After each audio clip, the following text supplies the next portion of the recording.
Então, para a gente falar do Kant, eu só quero ler com vocês esses dois parágrafos aqui para contextualizar mais uma vez o nosso debate para quem, de repente, não tem tão fresco aí na memória, né?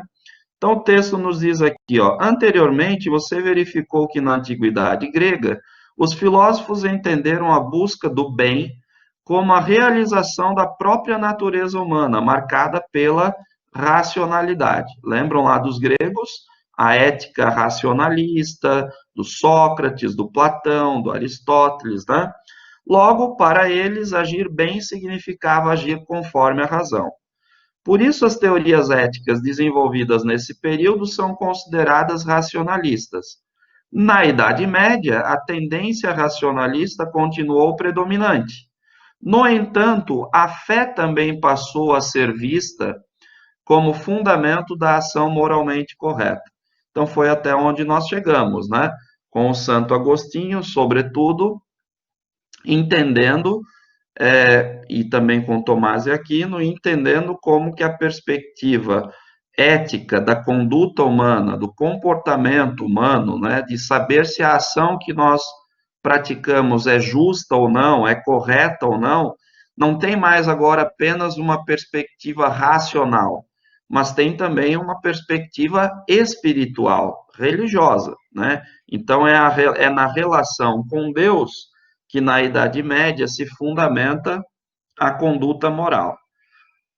Prosseguindo, além disso, a influência cristã fez com que a busca por uma vida ética tomasse como modelo a santidade personificada por figuras de destaque no contexto religioso, cujas afirmações adquiriram um peso de autoridade.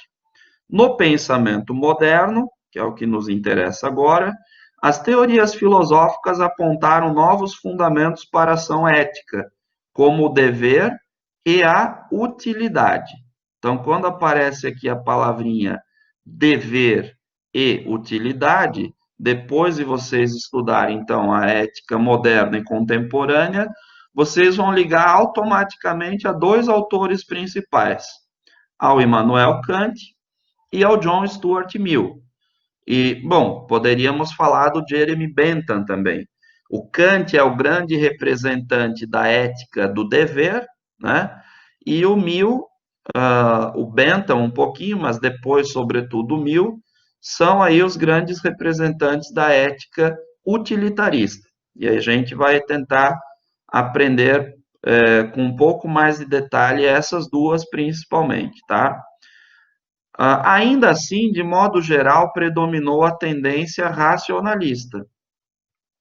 Então, para quem tem sempre bem claro um panorama geral da história do pensamento humano na cabeça, sabe que a gente saiu do contexto da antiguidade, de um pensamento filosófico, racional, influenciado pelo povo grego, né?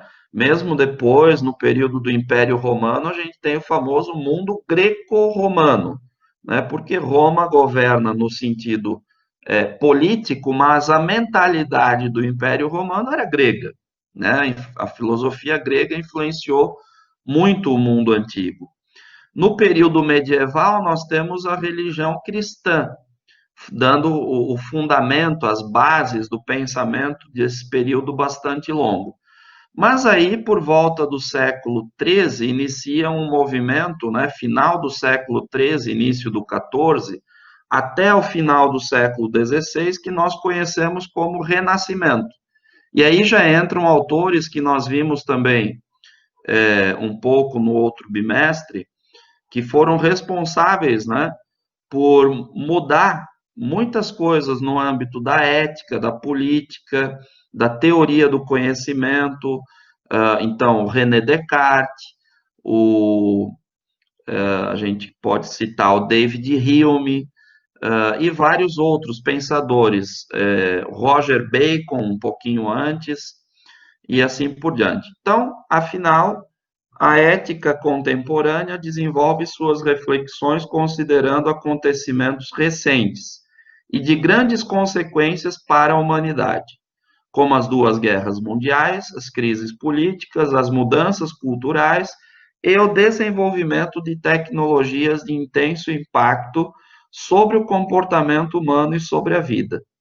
Sendo assim, a ética tematiza a liberdade e a responsabilidade dos indivíduos em um mundo complexo, globalizado. E aí, que vemos tanto lá em Sociologia, em 2 volumes, né?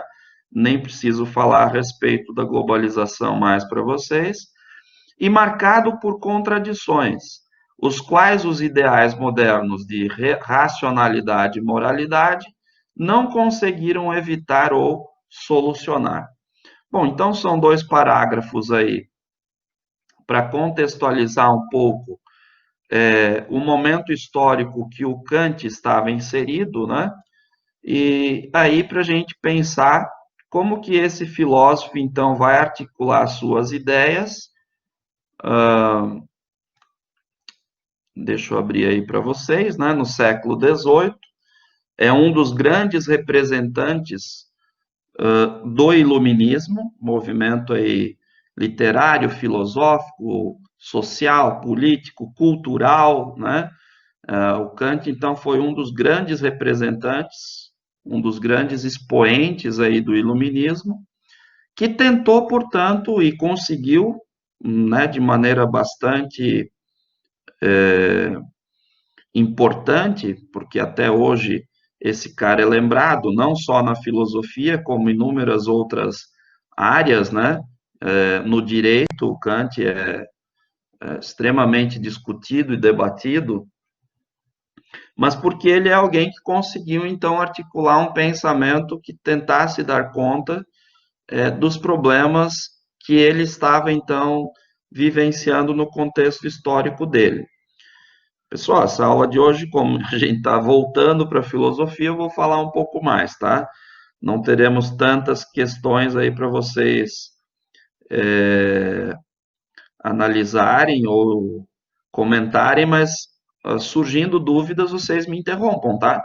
Pensem que estão lá na sala de aula, pode levantar a mão aí a qualquer momento e me interromper. Então, veja, o Kant é um filósofo que nós estudamos no ano passado em teoria do conhecimento. Eu não sei quem de vocês está lembrado.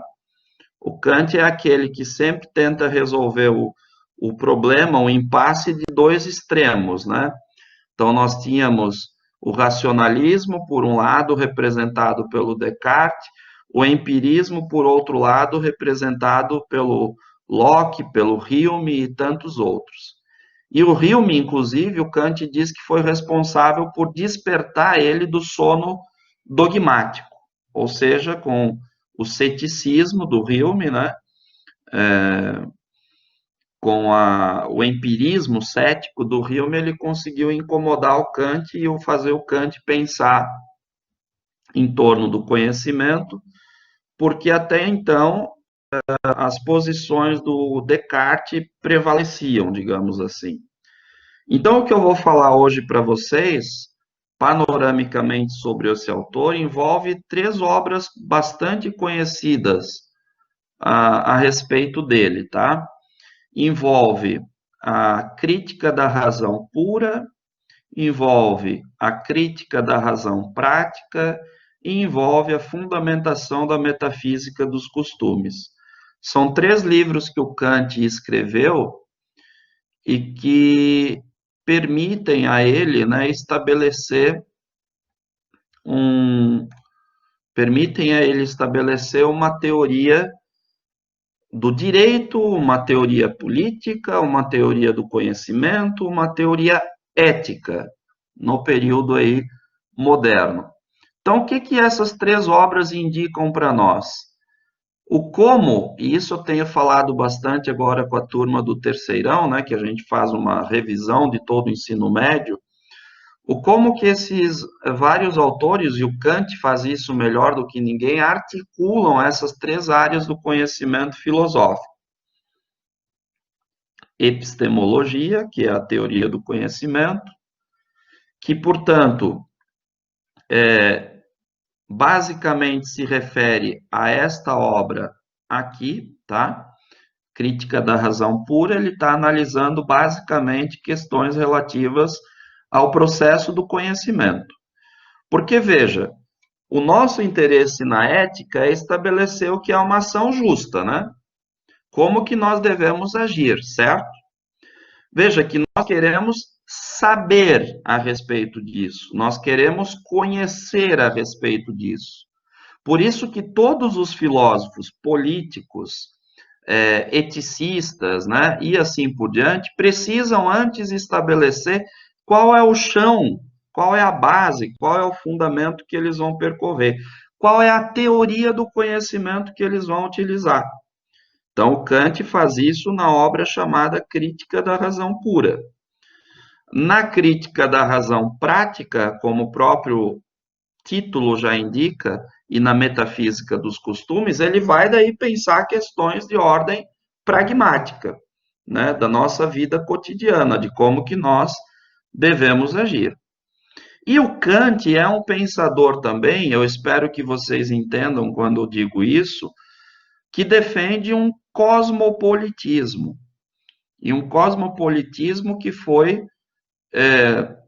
crescente até no período da Idade Média, sobretudo com Santo Agostinho, mas que aqui na modernidade vai se tornar então algo bastante evidente. Ou seja, a ideia de que não há, né, no fundo, para pensar as questões éticas, políticas, a globalização econômica, não há, como é que eu vou dizer para vocês, histórias humanas de povos distintos separados.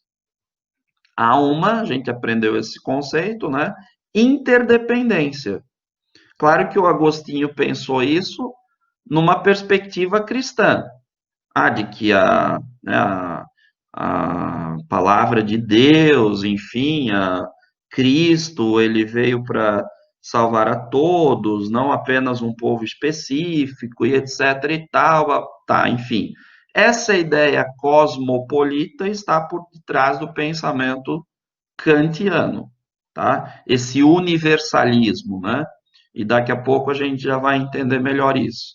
Então, no âmbito aqui da teoria do conhecimento, da crítica da razão pura, que vai fundamentar a ética do Kant, nós temos que entender o seguinte, e aí acho que lá no, até podem me dizer ali no chat, né?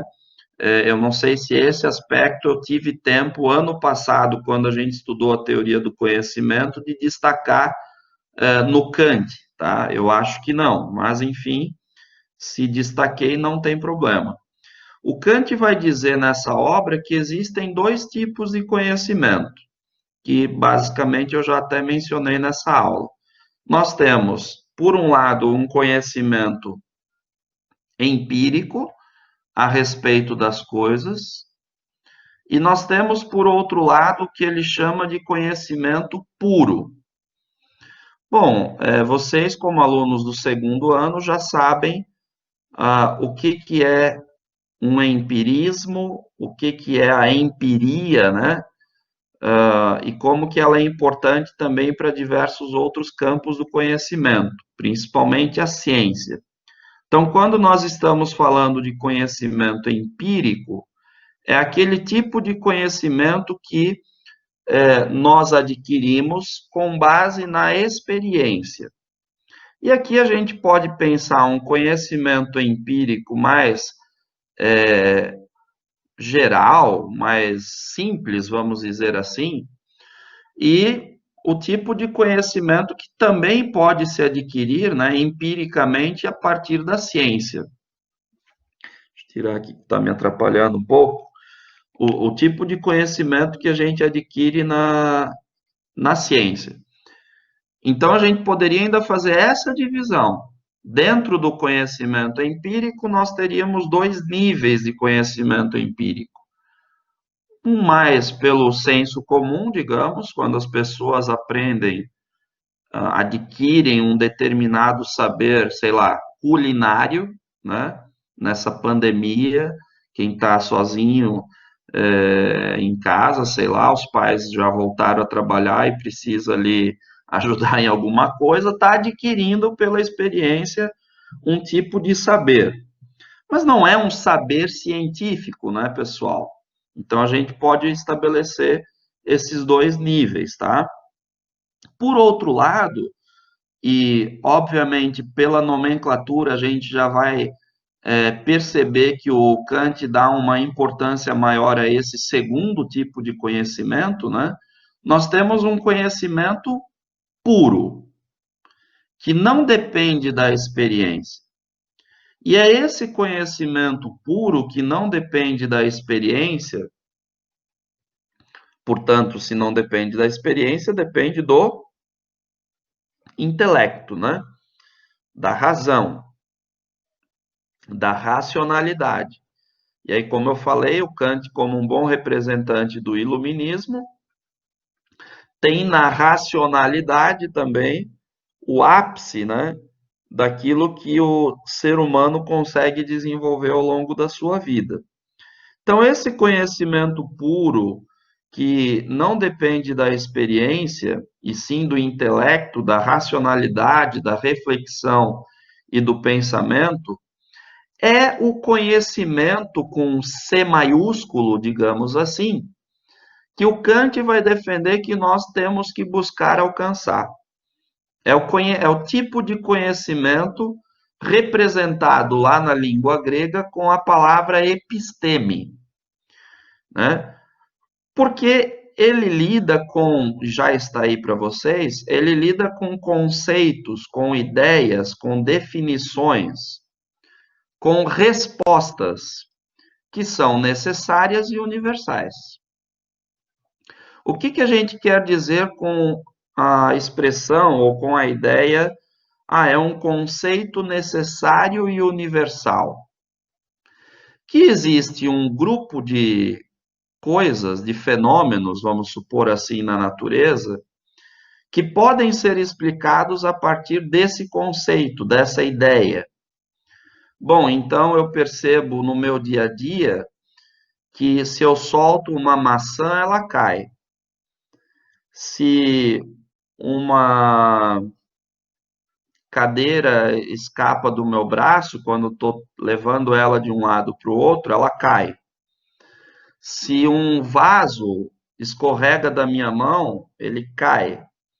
Bom, são fenômenos que têm uma regularidade, são semelhantes, com objetos diferentes e situações diferentes, mas que podem ser explicados a partir de uma única lei na ciência, né? No âmbito da física, que pode ser explicado por uma única teoria.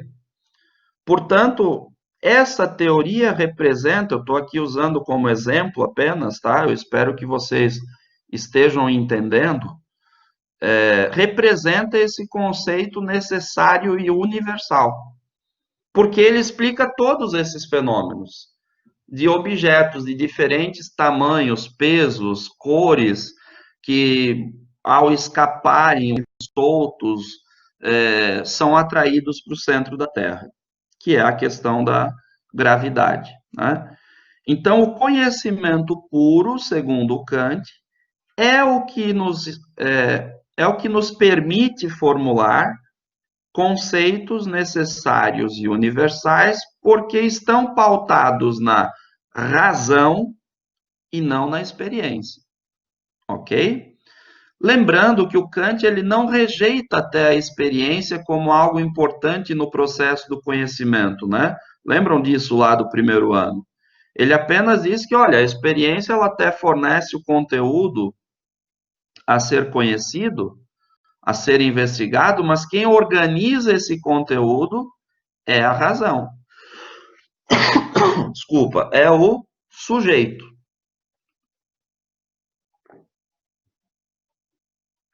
Tranquilo até aí, pessoal?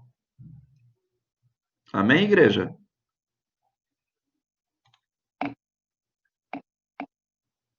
Ok. Outra questão que ele vai desenvolver, então, na crítica da razão pura, são os três tipos de juízos. E por juízo, vocês entendem aqui uma espécie de avaliação que a gente pode fazer, uma espécie. É um julgamento, né? A respeito das coisas. E a gente só pode fazer esse juízo, essa avaliação a respeito dos objetos que nós observamos no mundo, por causa dessa distinção que ele fez aqui entre conhecimento empírico e conhecimento puro. E ao estabelecer que o conhecimento puro é que nos leva àquilo que ele tem por interesse, que são os conceitos necessários e universais, que são esses conceitos que serão capazes de explicar tudo o que nós precisamos dentro de um determinado grupo de coisas, ok?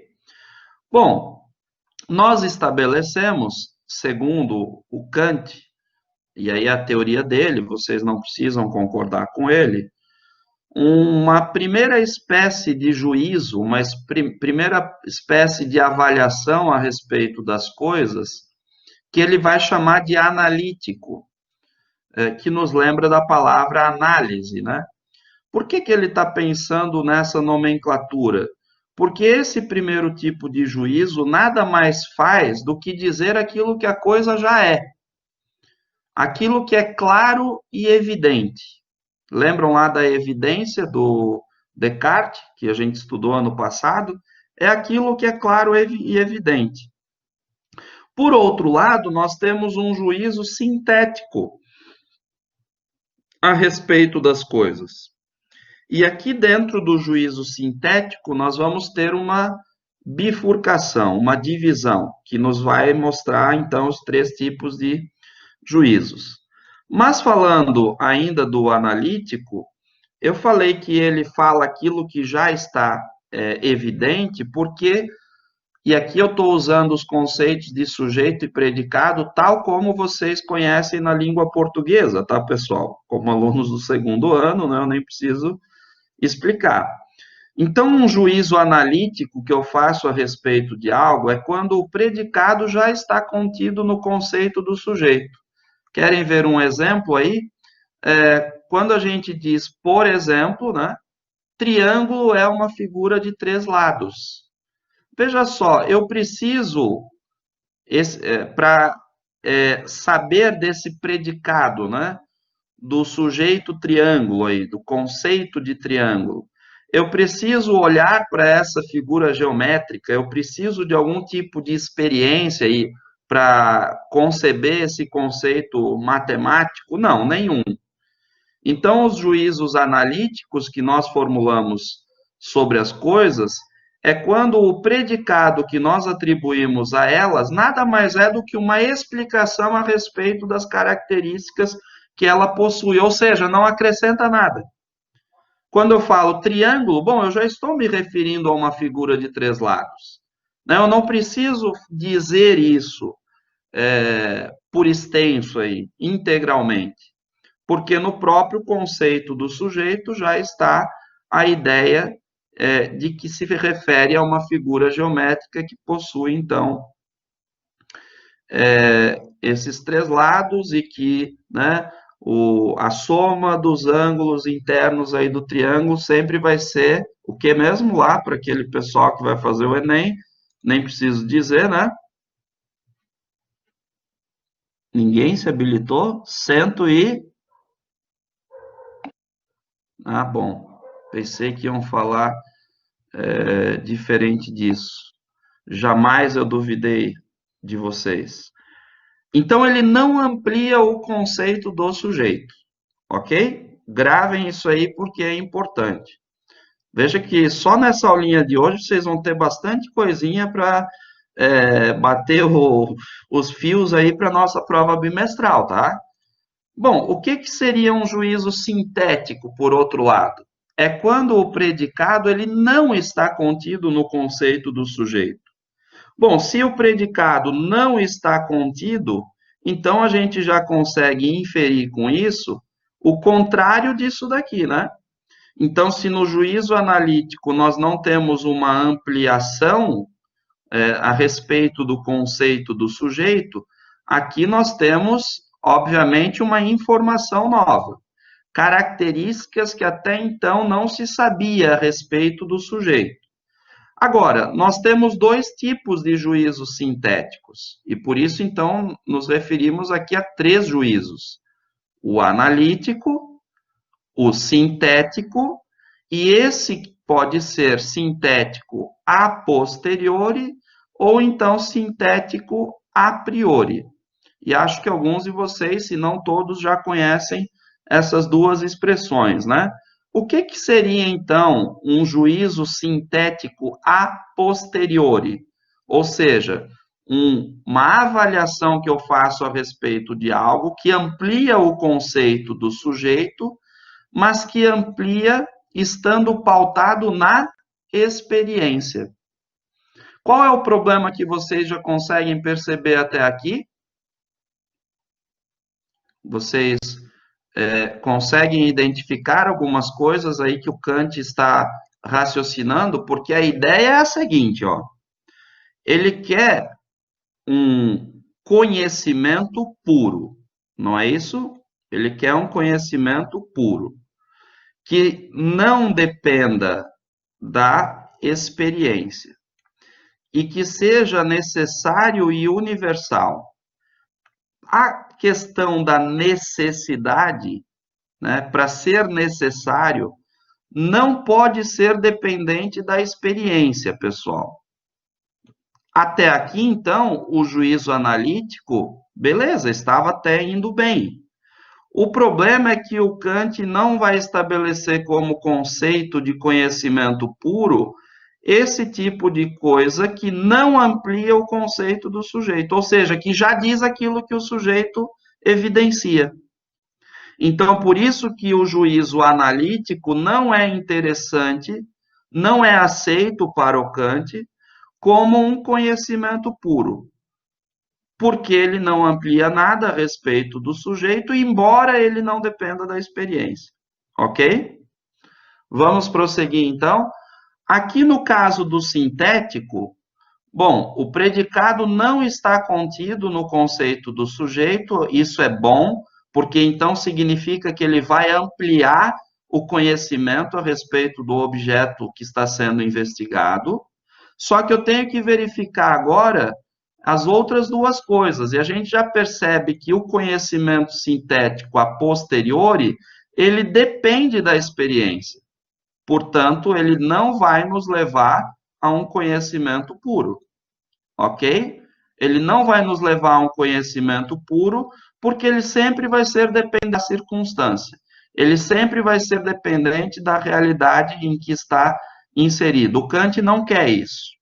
Portanto, eu já estou indicando para vocês que, então, o tipo de juízo que vai ser semelhante, que vai se aproximar do conhecimento puro, é o conhecimento sintético a priori, ok? Vamos ver por quê? Vejam só, prosseguindo aqui. Esse que depende da experiência, ele não é necessário, como eu já estou indicando para vocês, mas sim particular. Um exemplo disso é quando nós fazemos a seguinte afirmação. Se eu digo, aquela casa é verde, esse é um conceito necessário e universal? A gente já falou que não, porque ele é dependente da experiência, né? Ora, eu só vou verificar se aquilo que eu estou afirmando aqui corresponde à verdade ou não, se eu olho, se eu tenho a experiência com aquela casa que está sendo dita e verifico se ela possui de fato essa cor ou não. Eu sei que isso pode talvez estar parecendo meio maluco aí para vocês num primeiro momento. O que que isso tem a ver com ética? Vocês já vão ver.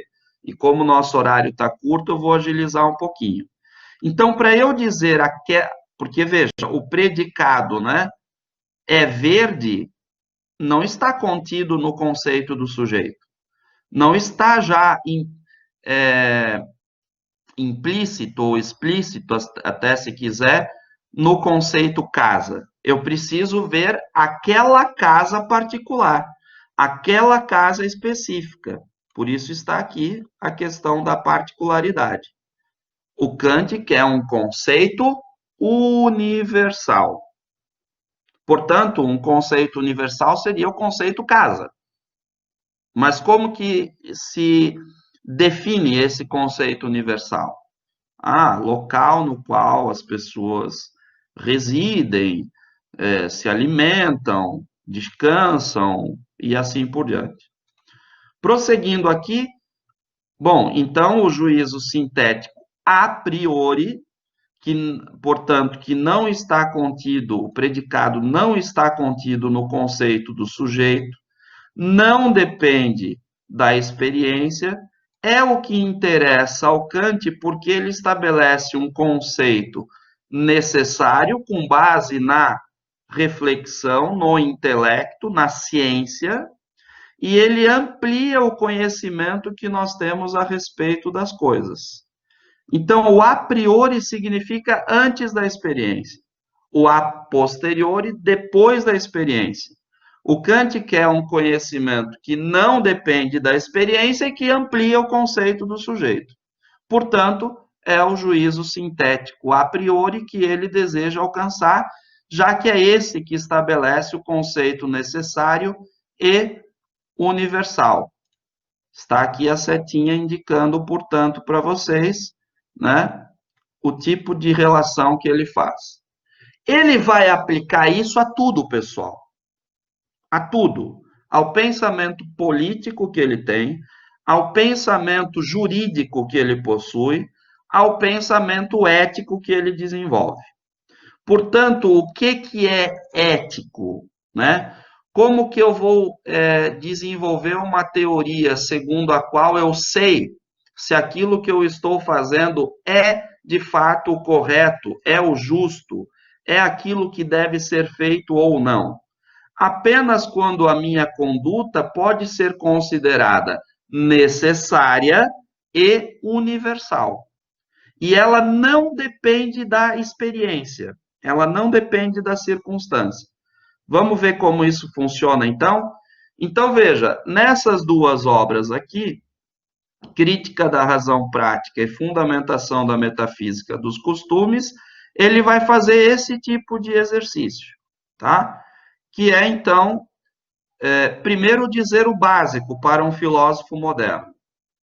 Claro, básico, mas o Kant é que estabeleceu essa ideia, né? O básico que eu estou me referindo é no sentido de enfatizar a racionalidade. Então, ele vai dizer o seguinte: a razão humana é uma razão legisladora. A nossa faculdade racional ela é capaz de estabelecer leis, de estabelecer deveres, de nos dizer isso eu devo, isso eu não devo, isso eu posso, aquilo eu não posso. A razão é uma razão legisladora, ela estabelece deveres, portanto, ela formula imperativos. E imperativo é um dever, é uma ordem, né? Bom, há dois tipos de imperativos que o Kant desenvolve: os imperativos hipotéticos e os imperativos categóricos. A palavrinha hipotéticos já nos indica também alguma coisa, né? O que é uma hipótese? É algo que eu posso ou não fazer, certo? Então, é um tipo de dever que a minha razão estabelece, é um tipo de lei que a minha razão estabelece, que vai ser hipotético porque depende da circunstância que eu estou vivenciando. Bom, isso significa, então, que ele é hipotético porque depende da experiência. O Kant vai dizer que esse tipo de comportamento aqui, quando eu simplesmente tomo a atitude de obedecer um dever da minha razão que está fundamentado na experiência e não na ação em si mesma, eu estou agindo conforme o dever. Conforme o dever. Só que isso não é bom para o Kant, porque ele quer uma regra de conduta, uma ética necessária e universal. Necessária no sentido de que em qualquer ocasião eu devo agir dessa maneira. Universal no sentido de que não depende de qual cultura eu faço parte, que religião eu defendo, ou qualquer coisa do tipo. Bom, essa ação, então, conforme o dever, não é eficaz para o Kant porque ela é contingente. Já no caso do imperativo categórico, ele está fundamentado na razão única e exclusivamente. Então, veja, a razão estabelece imperativos, mas ela estabelece imperativos, uns que estão pautados na circunstância que eu estou vivenciando, outros que independem dessa circunstância, portanto, se baseiam única e exclusivamente na razão. Essa que está fundada única e exclusivamente na razão, o Kant está chamando de ação por dever. Ela é necessária e universal, ok? Então, não importa se eu estou vivendo no século V a.C., se eu estou vivendo na Idade Média ou se eu estou em pleno século XXI. A minha regra de ação é uma única só. E não importa se eu acredito em Deus, em Alá, ou se eu não tenho Deus nenhum. Eu poderei seguir essa regra. Ela é necessária e universal. Vocês conseguiriam pensar numa regra necessária e universal, que tem essas características aí do Kant?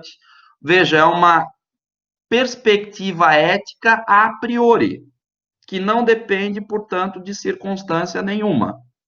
Eu teria alguns e vários exemplos para dar para vocês, mas o nosso horário está curto, então eu já vou aqui ir direto para qual é essa regra que o Kant estabelece.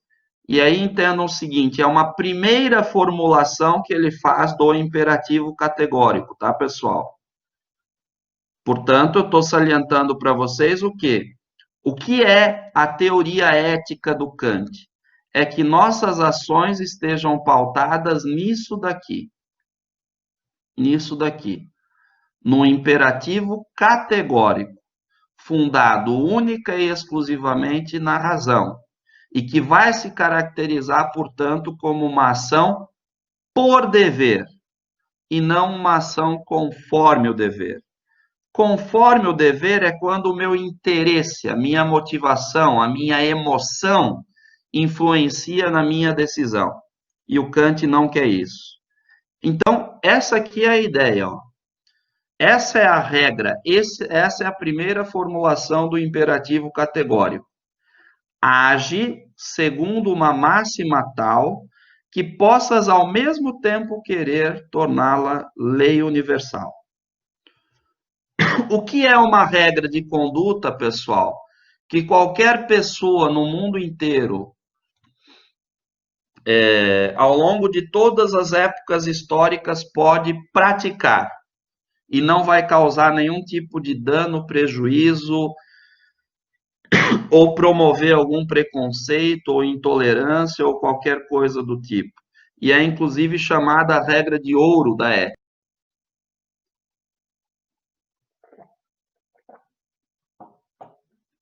Podemos pensá-la negativamente ou positivamente. Negativamente seria: não faça aos outros aquilo que você não gostaria que fizessem a você. Positivamente seria: faça aos outros aquilo que você gostaria que fizessem com você. Essa regra, essa máxima, fazer aos demais somente aquilo que eu gostaria que fizessem a mim, ou não fazer aos demais aquilo que eu não gostaria que fizessem a mim, pode ser seguida por um cristão? Pode. Por um muçulmano? Pode. Por um ateu? Pode. Por alguém que vive ou viveu na Idade Média? Pode. Por alguém que está em pleno século XXI? Pode. Por alguém que pratica, enquanto profissão de fé, a Umbanda, o Candomblé? Pode. Pelo patrão, pelo empregado? Pode. Tem alguém que se exclui e que não poderia praticar essa regra? Acho que não, né? Então, essa é a concepção, falando de maneira aqui resumida hoje, Essa é a concepção geral da ética kantiana.